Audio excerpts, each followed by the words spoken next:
सोने की चिड़िया है, हम कहते थे, और बहुत रिचेस्ट थी। बट कभी किसी ने सोचा है कि डे बाय डे हम किसी भी चीज को इंक्रीज होने के बजाय डिक्रीज क्यों हो गए? We think any person?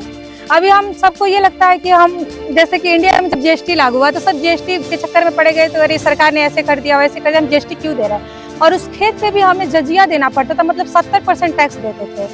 तो इससे अच्छा आज की हमारी जीएसटी है ना, one tax one income.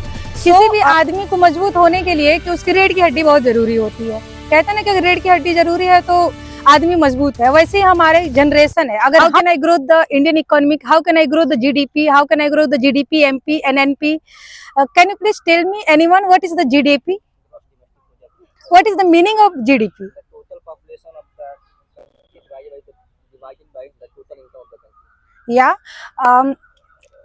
I agree, but मैं आपको बताना चाहूंगी कि GDP today India is the growing of the our countries the many populations. Some people say कि India has many problems, just like unemployment, population, and unemployment, population, etc. If we are talking about कि it is the problem, I know, we know it is the problem, but every problem is a give a golden opportunity to make better and rebuild.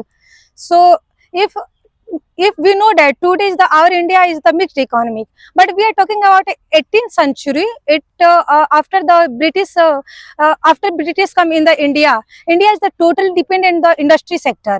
India is the very developed, many powerful country in the one country, one nation of the India. If we are talking about 18th century, in the what happened in 18th century, ki India has the going today by day the agriculture sector.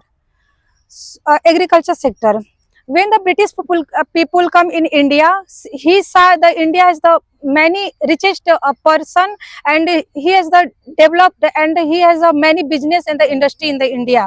So he think India is the richest, and we know that कि after some time, sorry, before some time we can say the India सोने की चिड़िया है, हम कहते थे, और बहुत रिचेस्ट थी।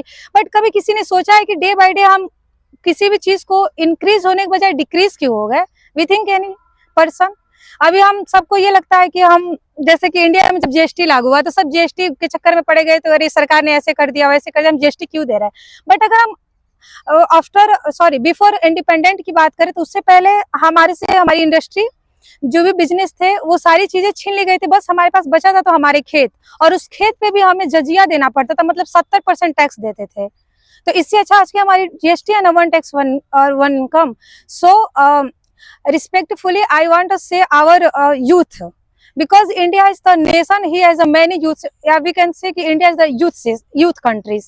और कहते हैं कि एक बस छोटा सा सवाल है कि किसी भी आदमी को मजबूत होने के लिए कि उसकी रीढ़ की हड्डी बहुत जरूरी होती है। कहते हैं ना कि अगर रीढ़ की हड्डी जरूरी है तो आदमी मजबूत है, वैसे ही हमारे जनरेशन है, अगर हम मजबूत हैं तो we are talking about 1921 century. इस प्रॉब्लम से निकलने के लिए हमारे माननीय डॉक्टर मनमोहन सिंह ने एक मॉडल दिया था जिसको हम एलपीजी मॉडल कहते हैं।